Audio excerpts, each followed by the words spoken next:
Good morning. Ngasigi akoigi card ki message haipetang yengminarase. Card ki message yengdringai da ngasi yumja kaisa oibanina yumja kaisa gi number se yumja kaisa number 104 ama laire aduga color na green color gumba kai gumba maina sina ba yare ko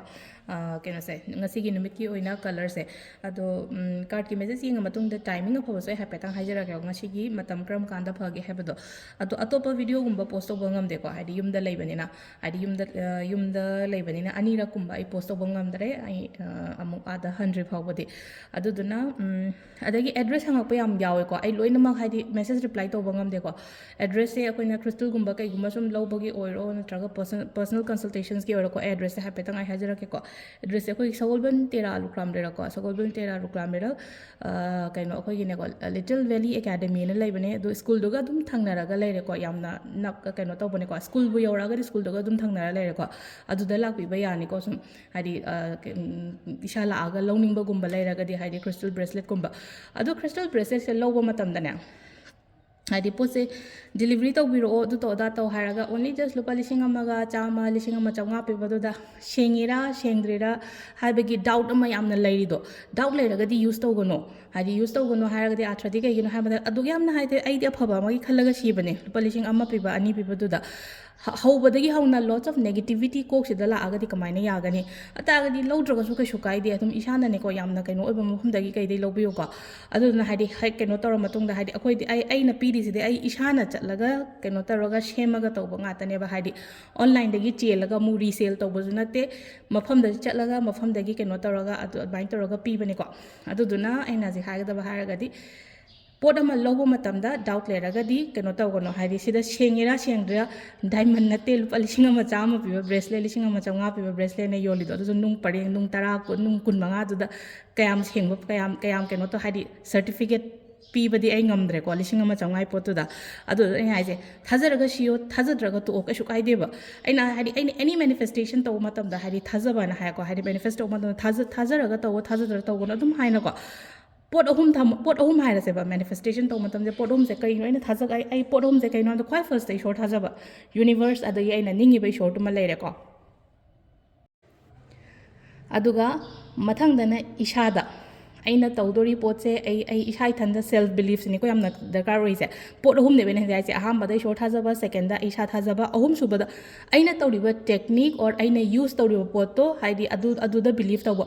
ahum se thajara kanda da ko aingonda success oigani ko natabida doubt thamagadi tawgono haidi manifestation oiro any keno short thajadaba mi ne hairase natraga ishada doubt leibane hairase aina aduna aina manifestation tawram dai matamda irul tho phajana room go do cleanse tawto haidi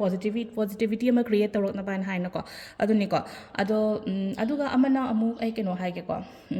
handaki 2024 se video di tongana yamna sembadi ngamdre ko ketang busy oibage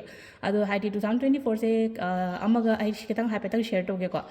main gate se khoigi main gate se da mayam ngana thalo ko haidi main gate se da mayam thalo ngana thalo ai se kai gino hai kan se da akoigi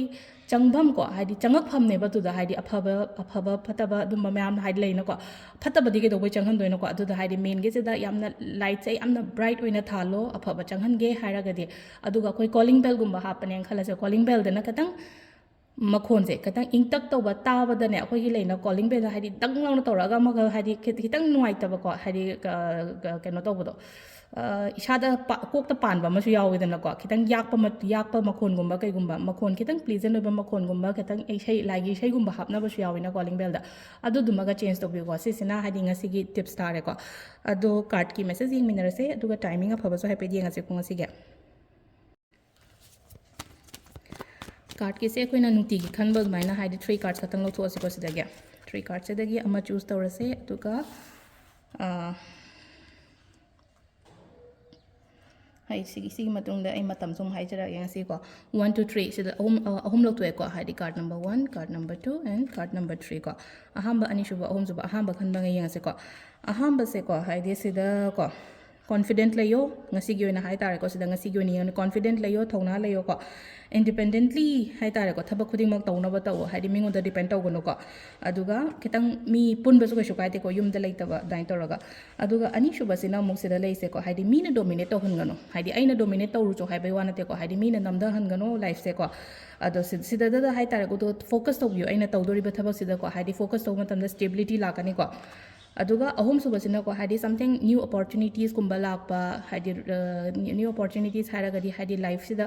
ꯊꯕꯛꯀꯤꯗ ꯑꯣꯏꯔꯣ ꯄꯩꯁꯥꯒꯤꯗ ꯑꯣꯏꯔꯣ ꯅꯠꯇ꯭ꯔꯒ ꯑꯦꯅꯤ kind of ꯍꯥꯏꯗꯤ ꯑꯐꯕ ꯑꯃ ꯀꯩ ꯑꯃ ꯆꯪꯉꯛꯄ ꯑꯣꯏꯀꯣ ꯑꯗꯨꯃꯥꯏꯅ ꯇꯧꯔꯒ ꯑꯗꯣ ꯇꯥꯏꯃꯤꯡꯁꯤꯅ ꯑꯌꯨꯛꯀꯤ 5:58ꯗꯒꯤꯅꯅꯦꯀꯣ 9:38 ꯐꯥꯎ ꯂꯩꯔꯦꯀꯣ ꯑꯗꯒꯤ 8:58ꯗꯩꯅ 13:19 ꯐꯥꯎ ꯂꯩꯔꯦ